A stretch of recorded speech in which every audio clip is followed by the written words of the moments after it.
So UKOG at Broadford Bridge in West Sussex, they were drilling Kimmeridge limestone, so-called limestone.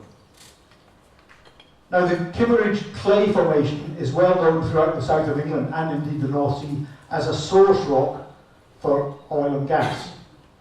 But the new phase of exploration means that they're using the Kimmeridge clay formation directly as a reservoir. But because it's a tight rock, that means it's very hard to get liquids to flow through it. You need to stimulate it, and this is a technical word meaning either hydraulic fracturing, or dissolving bits of it away with strong acid. But one of the tricks that the industry currently employs is avoiding at all costs mentioning the word shale. So they've honed in on the idea of referring only to the so-called limestones, of which there are about 2 or 3 layers, within this very thick Kimmeridge clay formation. But this is not true. The best so-called limestone, as shown on one of the geological log for wholesale number 1, this is the well drilled at wholesale near Gatwick, shown here, the UKOG call it the Kimmeridge clay limestone number 2, this one here. This corresponds to this cliff face as seen at Kimmeridge Bay in Dorset. Now there's no limestone there. This is all, if you look at the small print, it's all mudstones and shales with a few whiter bands here which are not limestone, they're sandstone. The only hint which leads misleadingly the companies like UKOG to call it a limestone is that the mudstone is slightly calcareous, which means it's more easily fractured and it does have small content of carbonate. So they're using this trick. They say we're drilling limestone in the Weald. We're not drilling shale at all. But the truth is, even when they drill their so-called limestone, which should really be called a micrite, they're drilling stuff like this. This is not a limestone by any stretch of the imagination. I've covered some of this. Yeah, the target is a tight formation.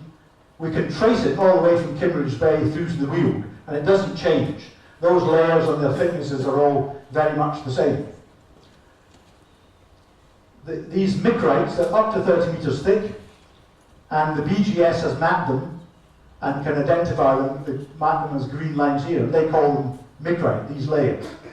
You can correlate from one well to the next, just directly or else via seismic lines to fill the gap. So within the thick Kimmeridge clay formation, the BGS identifies 3 at most of these micrite layers, which UKOG is wrongly calling a limestone. But UKOG is now seeing 5 limestone layers, not just 3. Again, this is rather unusual. So at Broadford Bridge, they took over a licence formerly held by Celtic Energy.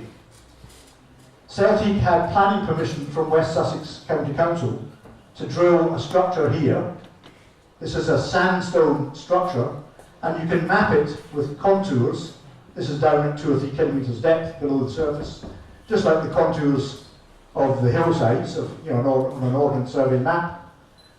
They call this the Willow Prospect. We call them prospects before you've discovered anything. So Celtic had permission to drill here, going vertically down into this prospect, but they never carried it out. They passed on their licence or sold it to UKOG. But UKOG didn't drill as per the licence, the planning permission specifically granted for drilling down to here, via a hole going like that, from the Broadford Bridge drill pad. They went off at an angle, much shallower, and at a completely different azimuth, going to the northeast instead of the northwest. And then they ended up in all sorts of problems, mainly because they drilled at a very shallow angle through a difficult set of rocks here we call them Purbeck limestones. So they were trying to go for the Kimmeridge clay over here. Now this was illegal because they did not have planning permission for this. The West Sussex planning permission was only to drill to this. So they just did it anyway, and they seemed to get away with it.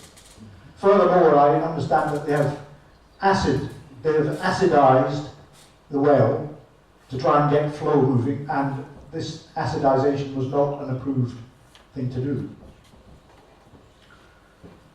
So they ended up at Broadford Bridge, first of all with 4 limestones in their first well, going down like this to the north, Broadford Bridge number 1. They had all sorts of problems up here. The well was getting washed out. This means when you're drilling through it, it doesn't just remain at its 8.5 inches or 6 inches diameter. It all crumbles away. So you have to then pump down loads of concrete or cement to fill the gap, and then you drill through that and you carry on. It's called a washout.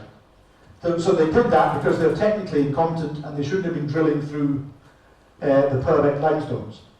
First of all, at the first well in black, they identified 4 so-called limestones, these micrites. So the bottom one here, you could say by reading the well logs, there is a hint of something there. So let's give them that. This is an accurate plan I've drawn up with the tops and bases of each well accurate to within a foot or 2. I don't have the details of the exact depths of the 4 so-called limestones, so I've used by scaling it to there, a nearby well called Wyman number 1 to make a match. And what I think has happened through their incompetence is they drilled the first well and they found 4 of these micrites. Then they had to deviate and bypass the problem zone and drill Broadford Bridge 1Z, a sidetrack well we call that. And then they said, oh, we found 5 so-called limestones. Well, I think what they've done here, the geometric explanation for it is they went through a fault zone and they hit the KL number 4 twice. So what they call KL5, the top one, counting from the bottom upwards, is actually just KL4 repeated because they went through a fault. Now they don't understand all this. They've shut it all down. The well is suspended, that means it's in suspended animation. So they don't know what they're going to do with it. So that's UKOG at Broadford Bridge. Now we come on a bit nearer home to what they're doing at Horse Hill. Before they drilled Horse Hill, they produced a complicated geological structure map. This is based on the control, the seismic data now shown in green lines, up and down the place and across. There's an old well here drilled at Colindine Farm number 1, drilled by Esso in 1964, a vertical well. Then more recently they drilled at Horse Hill. But this was their prediction of the structure before they drilled. There's a lot of things wrong with this structure, just geometrically. It doesn't make sense geologically, all these complicated faults running across the place, across the way. I know this is a highly technical diagram, I'll try and simplify it. This is what they predicted the structure would be at Horse Hill. So the Horse Hill well was planned to go from here and be deviated to the northwest towards their version of the Colindine Farm fault, which I've shown in purple here, so separating 2 halves of the structure. These contours are the structure on the top of the Portland sandstone, which is a conventional reservoir, but it gives you a good indication of the kind of structure they were going for. Now, by analysing sort of forensically in detail from one side of the fault to the other and reading off the values of the contours, here is the displacement shown from these contours of one side dropping down relative to the other. So over here, there's an 80-foot drop from the north side to the south side. Here it goes to 100 feet, here to 60, then 20. Then it reverses and goes, the dropping down side is to the north, here, and then back down to dropping to the south. This is over a whole long fault, which should always be down thrown to the north. So this diagram is a complete mess, not least of which their location for the Colindine Farm fault, the Colindine Farm number 1 well, is 150 metres north of where it should be in a field. And I've been to this field and I've talked to locals, and where Esso put it in 1961, and gave us the national grid coordinates. That is quite correct. But UKOG can't even get that right. They've situated it in a stream, 150 metres to the northwest, and I've looked back at the historical OS maps, going back 100 years, and that stream has always been there, and has never been altered. So this is the kind of incompetence we're dealing with. They can't even position a well correctly on their maps. And they're producing a geometrically impossible structure. If this was a sort of honours level final exam, make a map of this structure, this would fail outright, at undergraduate level. So after the well was drilled, they realised there were some problems. This was after they drilled wholesale 1. So they tried to bodge it up by keeping the same fault, but they swapped over the downside of the fault, that's the side that goes lower, shown by the teeth. They swapped it over from there to there. This was a kind of bodge up to try and sort out their problems after the results from wholesale number 1 came in. Now again, this is geological nonsense, having a fault like that swapping its sense of displacement. It does happen in certain parts of the world, but certainly not in Surrey. Whereas I've remapped this independently, and there are 2 separate faults. This explains the whole story quite sensibly. There's a separate Colindine Farm fault running up to the north, and it's completely separate from what I call the wholesale fault, running down here, very near to the well.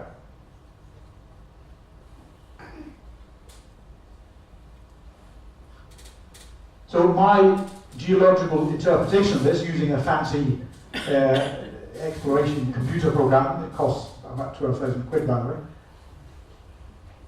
is you can then map the surfaces. This is an approximate plane dipping north. That's the Colindine Farm fault. And this is a completely separate structure from the Horse Hill fault, which is a separate fault dying out just at about the well.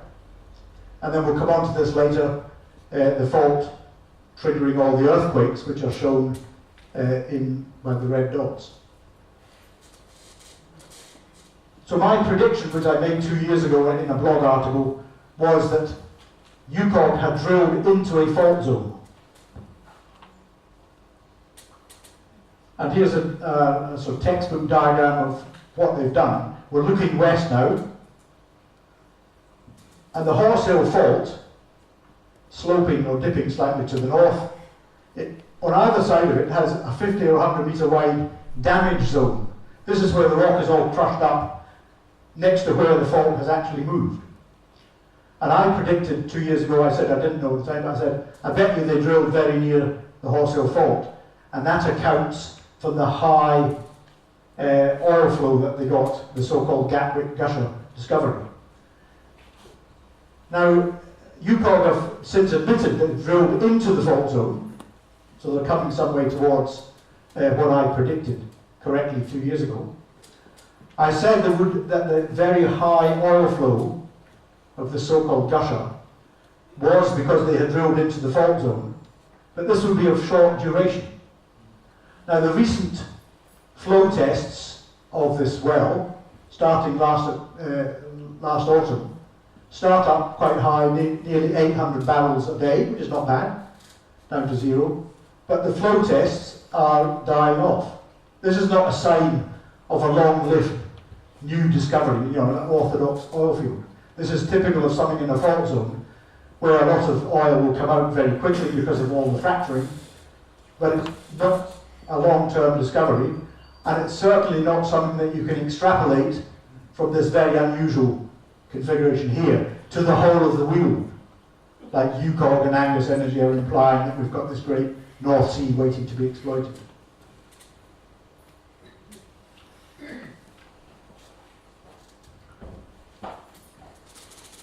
So this is, I've in effect said all of this. The reason for the stupid contouring is that it was done automatically by a computer without anyone sort of thinking to correct it or adjust it. Now, the production plans, we come on now to what they plan to do in the future. Now they've done Horse Hill 1 and they're testing it both at the Portland level and deeper on at the Kimmeridge level through the fault zone. what they're proposing is the first of what they hope will be a whole series of drill pads. And 3 years ago they produced this diagram in one of their glossy brochures of several drill pads, each one of which had a number of wells extending down into geology down here. Now this diagram I found where it came from. It's from the Jonah gas field in Wyoming. It's nothing like UK geology, and in the Jonah gas field there are lenses of sandstone which are tight. This means they've got to be fracked. So this is a diagram of fracking through what look like a set of overlapping pancakes. These are the sandstone lenses which have been drilled and are being produced at the Jonah gas field in Wyoming. So I pointed this out, and UKOG have since changed their tune. A year later, they're now talking about wells from the wholesale pad either being slanting, like this, or down and then horizontal along the Kimmeridge micrites, like so. So it's as if they got their geologies just off the internet. Oh, this will do for a diagram. This is what we're going to do. This is not serious geological analysis at all, in my view.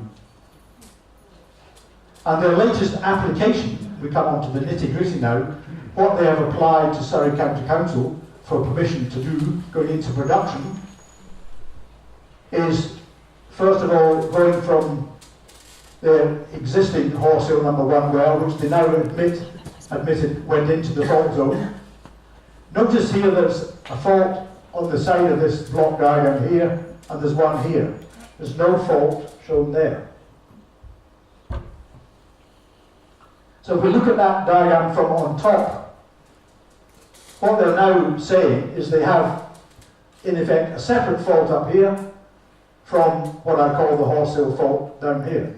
Their old picture of a curvy fault coming down at that, they must now admit is invalid. So although they won't admit it, I think they're now accepting that my predictions and my geology is much nearer to the truth than theirs. So in my view, UKOG needs to do a lot more homework and present to Surrey County Council some real adult, detailed maps of what they think is going on around the wholesale site, geologically speaking. Because what they're planning to do is drill a whole series of wells, down, sideways, you name it, they're going in all directions, all from the one pad. And if you think about it, if we've had the possible problem with the earthquake so far, think what this is going to do. Furthermore, think if there are other pads with them doing the same thing, if they get away with it. Think of the problems that might arise there. Oh, and by the way, I forgot to say, they've even identified a 2-metre thick Kimmeridge limestone number 0. So they now have 6 of these things piled one on top of the other. It's mostly just their imagination. Compare their little nicely drawn, coloured up block diagrams, so there's no detail, no proper scales on them and so on, with what is required in the US. This is what we call a well plat.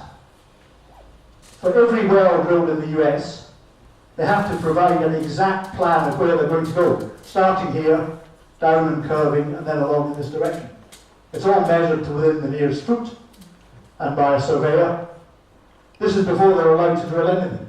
So in the land of the free, where there's little regulation, blah, blah, blah, but in Pennsylvania, Colorado, and Texas, they all have to do this kind of stuff before they're allowed to do any drilling. Whereas it looks like UKOG thinks it can get away with just providing some nice fancy coloured diagrams. Furthermore, they plan to develop drilling diagonally and horizontally in one sector to the northwest here. There's the existing wholesale well, and also to the south and east in this other sector with the diagonal shading. But this is wrong because one of their wells goes due south and then turns right. So by their own plans, they're already drilling outside what they're requesting as a permitted development area. So they can't get the geometry right even within, on their own terms and within this limited little area. Up at the top you can see here in more detail the structures, the slope of the Horse Hill fault running along and dying out just next to the wholesale well, and the Culloden farm fault is separate over here. That's my interpretation.